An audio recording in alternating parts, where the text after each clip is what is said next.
Hello guys, कैसे हैं आप सब लोग। लेवल अप की एपिसोड 32 के साथ हाजिर हूँ। अभी तक जिसने मेरे चैनल को सब्सक्राइब नहीं किया हुआ, चैनल को सब्सक्राइब कर दें, वीडियो को लाइक और शेयर कर दें, शुक्रिया। लास्ट वीडियो के एंड पे हमने देखा था संग इल वान, जो कि जिन्वू का बाप है, वो डांगसू को हरा देता है और वहाँ से चला जाता है।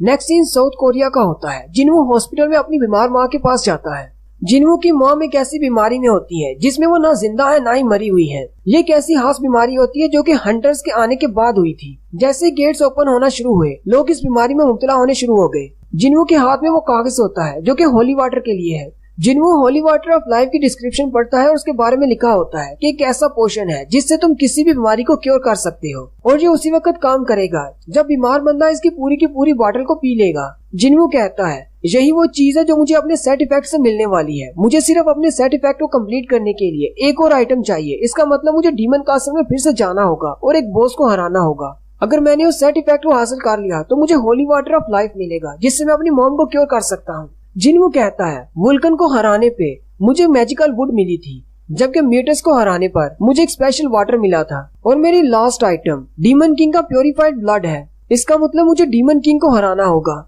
जो कि बहुत ज्यादा स्ट्रॉन्ग हो सकता है। मुझे लगता है कि डीमन किंग हाईएस्ट फ्लोर पर होगा। मुझे दोबारा से उस डंजन के अंदर जाना होगा और उस डीमन किंग को हराना होगा।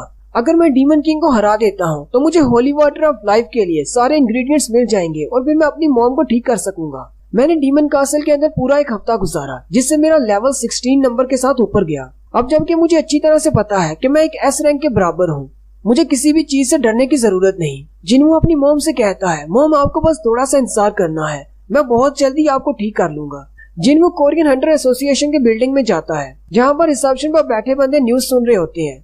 न्यूज चैनल पर यूनाइटेड स्टेट्स की न्यूज चलाई जा रही होती है जो कि जिन्वू के फादर के बारे में होती है। वो लोग बड़े ही आराम से न्यूज सुन रहे होते हैं और कहते हैं ये दुनिया तबाह होने वाली है, हंटर्स ने आपस में ही लड़ना शुरू कर दिया है। दूसरी रिसेप्शनिस्ट उससे कहती है मिस्टर जंग, एक हंटर आया है अपनी रीवैल्यूएशन के लिए। मैनेजर जंग उस लड़की से कहते हैं महीने में 1-2 बार इस तरह के लड़के यहाँ पर जरूर आ जाते हैं। पता नहीं इनको क्या लगता है, शायद 1-2 बार डंजन में जाने से इनका रैंक हाई हो सकता है। मैनेजर जंग लड़की से कहते हैं जल्दी से इससे फॉर्मेलिटीज पूरी कर लो, इसकी डिटेल्स वगैरह लिख लो और इसे रिवैल्यूएशन सेंटर में भेज दो। Next scene white tiger guild का होता है जहाँ पर मास्टर यूनहू बैठे होते हैं और उनके सामने सारे फॉर्म्स पेश किए जाते हैं। लेकिन उसी वक्त मैनेजर जंग उन्हें कॉल करते हैं और कहते हैं मास्टर आपने जैसा कहा था एक लड़का हमारे पास आया है जिसका नाम संग जिन वू है, वो हमारे पास रिवैल्यूएशन के लिए आया है। गिल्ड मास्टर से कहते हैं क्या वाकई में वो संग जिन वू है? मैनेजर जंग कहते हैं हाँ बिल्कुल वही है, उसने अप्लाई कर दिया है। रिसेप्शनिस्ट जिन्वू को लेकर वेटिंग एरिया में बिठा देती है। वहाँ पर टोटल 4 लोग बैठे होते हैं।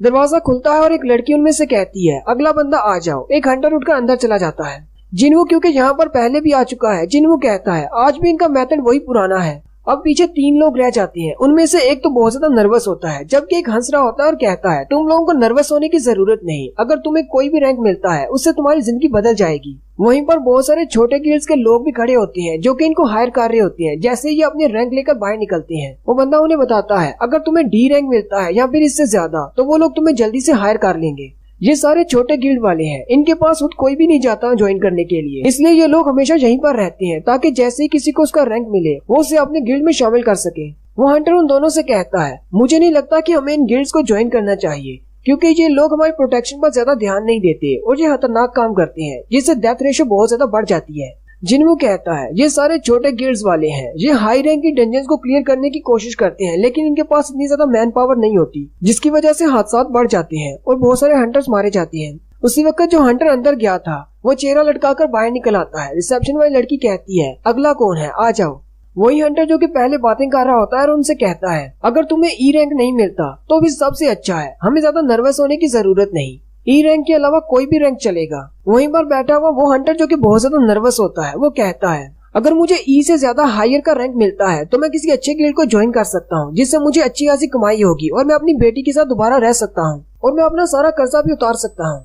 साथ ही वो कहता है मुझे कम से कम सी रैंक तो चाहिए ही।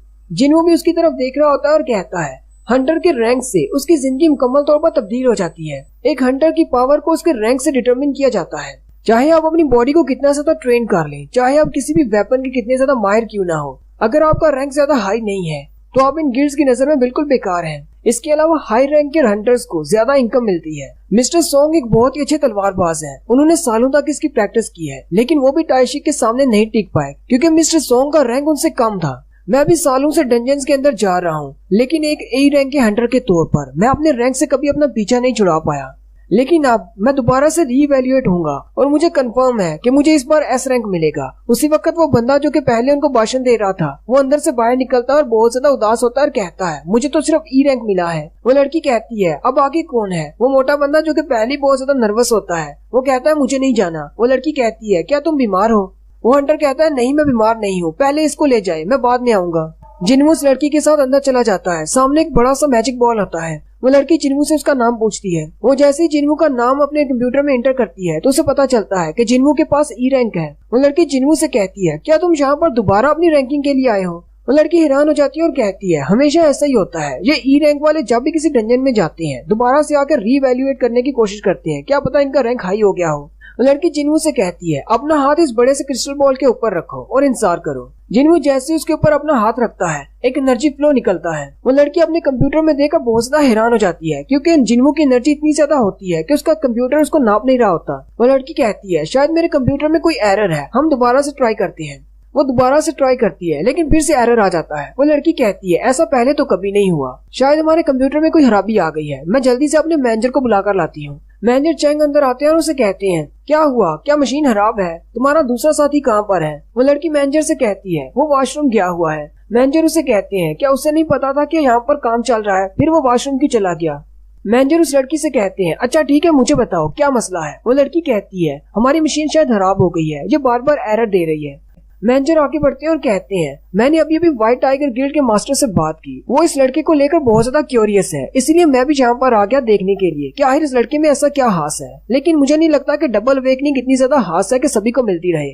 वो लड़की कंप्यूटर पर दिखाती है। मैनेजर से कहती है यहाँ पर देखो एरर आ रहा है। मैनेजर कहते हैं अब ऐसा नहीं है कि सभी को डबल अवेकनिंग मिलती रहती है, आखिर पता नहीं ये लोग यहाँ पर आते क्यों हैं, अपने पैसे जाया करके अपनी रैंकिंग को रीवैल्यूएट करवाते हैं। लेकिन साथ ही मैनेजर बहुत ज्यादा हैरान हो जाते हैं। मैनेजर उस लड़की से कहते हैं आखिर तुम यहाँ पर कितने अरसे से काम कर रही हो? वो लड़की मैनेजर से कहती है मुझे यहाँ पर काम करते हुए तकरीबन 6 महीने हो गए हैं, क्या मैंने कुछ गलत कर दिया?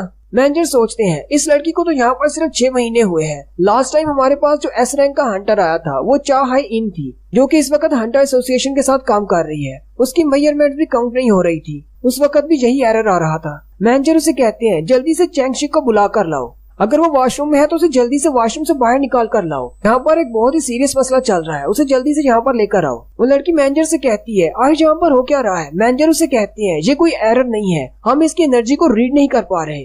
क्या तुम्हें इस बात का मतलब पता है कि हम इसकी एनर्जी को क्यों रीड नहीं कर पा रहे? इसका मतलब ये है कि हमारा मैजिक डिटेक्टर इसकी एनर्जी को डिटेक्ट नहीं कर पा रहा क्योंकि इसकी एनर्जी बहुत ज्यादा है, ये एक एस रैंक का हंटर है या फिर इससे भी ज्यादा। इसका मतलब ये हुआ कि ये लड़का हमारे साउथ कोरिया का 10वां एस रैंक का हंटर है। नेक्स्ट सीन में मिस्टर वू जिन जो कि मॉनिटरिंग डिवीजन से हैं, वो हंटर एसोसिएशन गिल्ड के गिल्ड मास्टर से मिलने के लिए जाते हैं। गिल्ड मास्टर से कहते हैं मैंने सुना है कि स्कैवेंजर गिल्ड के डांग सू ने रेड गेट को क्लियर करने में मदद की है व्हाइट टाइगर गिल्ड की। मिस्टर वू जिन उसे कहते हैं नहीं ऐसी कोई बात नहीं है, वो वहाँ पर था लेकिन उसने उनकी मदद नहीं की, क्योंकि मैं भी वहाँ पर मौजूद था, इसलिए मैं तुम्हें इस बात की गारंटी दे सकता हूँ कि डांग सू ने उन लोगों की मदद नहीं की। गिल्ड मास्टर से कहते हैं तो इसका मतलब तुम्हें जरूर पता होगा कि कौन सा बंदा था जो कि रेड गेट के अंदर था जिसने उनके लोगों को बचाया। मिस्टर वू जिन उनसे कहते हैं मैं लास्ट सीन तक वहाँ पर मौजूद नहीं था, इसलिए मुझे नहीं पता कि आउटसाइडर कौन था, लेकिन अगर मैं गैस करूं तो साथ ही वो चुप हो जाते हैं और कहते हैं लेकिन मैं दोबारा से ऐसी गलती नहीं कर सकता क्योंकि मुझे खुद भी कंफर्म नहीं। गिल्ड मास्टर से कहते हैं मैं तुम्हारी बात को समझ सकता हूँ, तुम मॉनिटरिंग डिवीजन वाले अपना मुंह तब तक नहीं खोलते जब तक तुम लोगों को कंफर्म ना हो जाए।